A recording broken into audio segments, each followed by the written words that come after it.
नमस्कार विद्यार्थियों, इस वीडियो में आपका बहुत बहुत स्वागत है। आज हम कवयित्री ललित द्वारा रचित वाक्य को पढ़ने वाले हैं और उसका अर्थ जानने वाले हैं। तो आइए विद्यार्थियों, बिना देरी के शुरू करते हैं ये वीडियो और जानते हैं इस वीडियो के विषय बिंदु। आज की इस वीडियो में हम सबसे पहले जानेंगे कवयित्री द्वारा रचित वाक्य का प्रसंग, यानी वाक्य से जुड़ी कुछ बातें। इसके बाद हम वाक्य का अर्थ भी जानेंगे, यानी वाक्य के जो भावार्थ हैं उनका अध्ययन भी हम इस वीडियो में करने वाले हैं। तो आइए विद्यार्थियों, बिना देरी के शुरू करते हैं ये वीडियो। जो पहला वाक्य कवयित्री ने रचा है, उसमें कवयित्री ने ईश्वर से मिलन की अपनी चाह को दिखाया है। साथ ही उस वाक्य में कवयित्री का भक्ति भाव देखने को मिलता है। इस रचना में कवयित्री ने भक्ति के एक बहुत ही सुंदर रूप को प्रदर्शित किया है। दूसरे वाक्य में कवयित्री ने भोगी और वैरागी जीवन के बारे में बताया है। उसने बताया है कि हम किस प्रकार अपने जीवन को व्यर्थ कर रहे हैं और उन्होंने समन्वयता की एक प्रवृत्ति को स्थापित करने का प्रयास किया है। तो आइए विद्यार्थियों, अब हम इन वाक्य को पढ़ते हैं और जानते हैं इनका भावार्थ। अर्थ जानने से पहले कुछ कठिन शब्दों के अर्थ जान लेते हैं।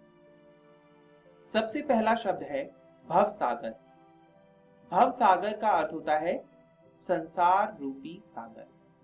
क्योंकि यहाँ पर कवयित्री ने प्रतीकात्मक शैली का प्रयोग किया है, इसीलिए यहाँ पर शब्दों के अर्थ विशेष होंगे। दूसरा है सकोरे। सकोरे का अर्थ होता है मिट्टी का छोटा पात्र। जो मिट्टी के बर्तन कुम्हार बनाता है ना, वह बर्तन जो छोटे छोटे आकार के होते हैं, उसे कहते हैं सकोरे। व्यर्थ का अर्थ होता है बेकार और जी का मतलब होता है मन। हुंक का अर्थ होता है तड़प या फिर वेदना। आइए विद्यार्थियों, अब हम इस वाक्य का अर्थ जानते हैं। वाक्य की पहली पंक्ति है, रस्सी कच्चे धागे की खींच रही मैं नाव। अब जो विद्यार्थियों, क्योंकि यहां पर प्रतीकात्मक शैली का प्रयोग किया गया है, तो कवयित्री कह रही है कि रस्सी कच्चे धागे की, यानी कच्चे धागे की रस्सी से मैं नाव को खींच रही हूं। यहां पर नाव जो है वह जीवन का प्रतीक है। कच्चे धागे की जो रस्सी है वह सांसों का प्रतीक है। तो कवयित्री जो है वह कच्चे धागे की रस्सी से अपने जीवन को जी रही है, किसी तरह निर्वाह कर रही है जीवन का। आगे कवयित्री कहती है कि जाने कब सुन मेरी पुकार, करें देव भव सागर पार।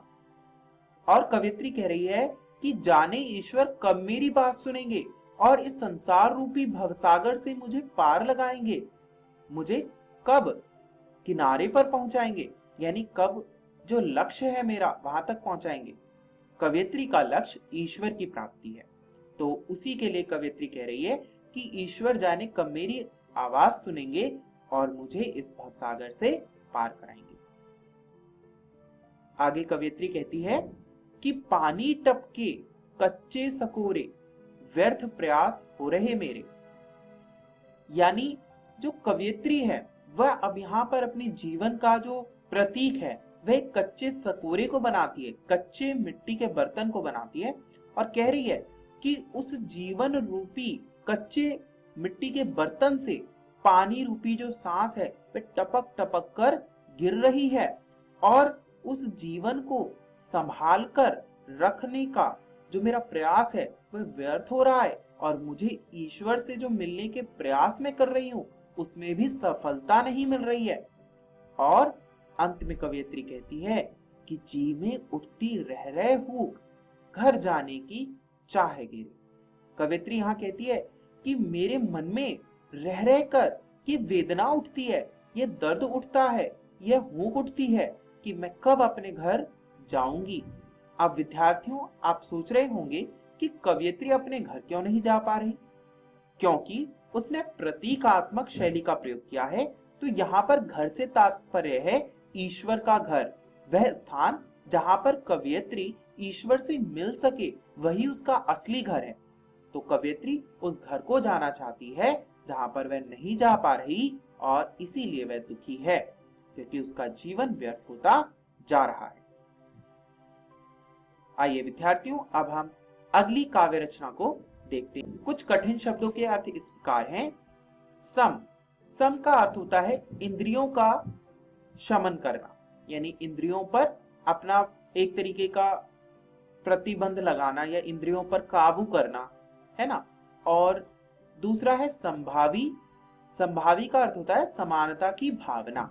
और सांकल का अर्थ होता है जंजीर, जो लोहे की जंजीर होती है ना, जिसको गाड़ी वगैरह बांधने के लिए भी प्रयोग किया जाता है, तो उसे हम सांकल कहते हैं। तो आइए विद्यार्थियों, अब हम इस वाक्य का अर्थ जानते हैं।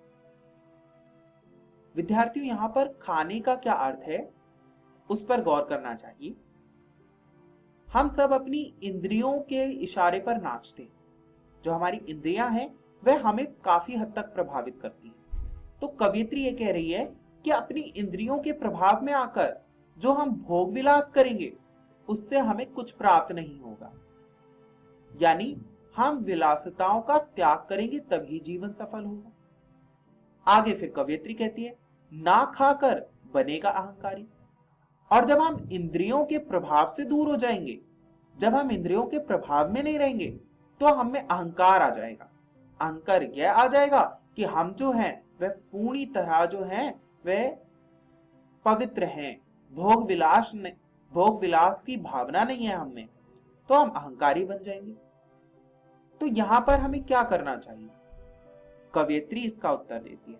वे कहती है, सम खा तभी होगा संभावी, यानी इंद्रियों का शमन कर, इंद्रियों पर प्रतिबंध लगा, इंद्रियों पर काबू कर, तभी तो संभावी होगा। संभावी कैसे होगा? यानी इंद्रियों को किस प्रकार से प्रयोग करना चाहिए, कितना हमें खाना चाहिए या कितना नहीं खाना चाहिए, तो उसकी समानता की भावना हमें आ जाएगी।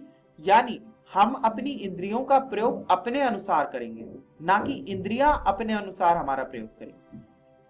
और जब ऐसा होगा तो क्या होगा? तो हमारे मन की भावना है, जो हमारा ज्ञान है, जो हमारी आंतरिक चेतना है, वह विस्तृत हो जाएगी। यानी जो हमारा आंतरिक ज्ञान है वह बहुत ही विस्तृत हो जाएगा, जो कि बंधा हुआ है, इंद्रियों के सांकल में बंधा हुआ है, इंद्रियों की जंजीर में बंधा हुआ है, वह जो है खुल जाएगा। विद्यार्थियों, मुझे आशा है कि आपने इन दोनों ही वाक्य को अच्छी तरह समझ लिया होगा। आइए जानते हैं कि आज की इस वीडियो में हमने क्या कुछ सीखा। आज की इस वीडियो में हमने जाना कि कवयित्री का भक्ति भाव कैसा है, वह किस प्रकार की भक्ति करने के लिए कह रही है। साथ ही वास्तविक ज्ञान क्या होता है, वास्तविक ज्ञान की अनुभूति पर कवयित्री ने क्या कुछ कहा है, हमें इंद्रियों को किस प्रकार नियंत्रित करना चाहिए, यह भी हमने जाना। विद्यार्थियों, जो स्क्रीन पर प्रश्न दिखाई दे रहे हैं, उन प्रश्नों के उत्तर आप अपनी कॉपी में एक अनुच्छेद के रूप में लिखेंगे। साथ ही विद्यार्थियों, आप ध्यान रखेंगे कि आप ये दोनों वाक्य घर से पढ़कर आएं। अगली वीडियो को देखने के लिए आप शेष वाक्य पढ़कर आएं, जो कि आपकी हिंदी की पाठ्य पुस्तक क्षितिज भाग 1 में संकलित। इसे और सरल बनाने के लिए आप स्क्रीन पर दिखाए गए लाल डब्बे के अंतर्गत जो वाक्य लिखे गए हैं उसे पढ़कर आएं। इस वीडियो को देखने के लिए बहुत बहुत धन्यवाद।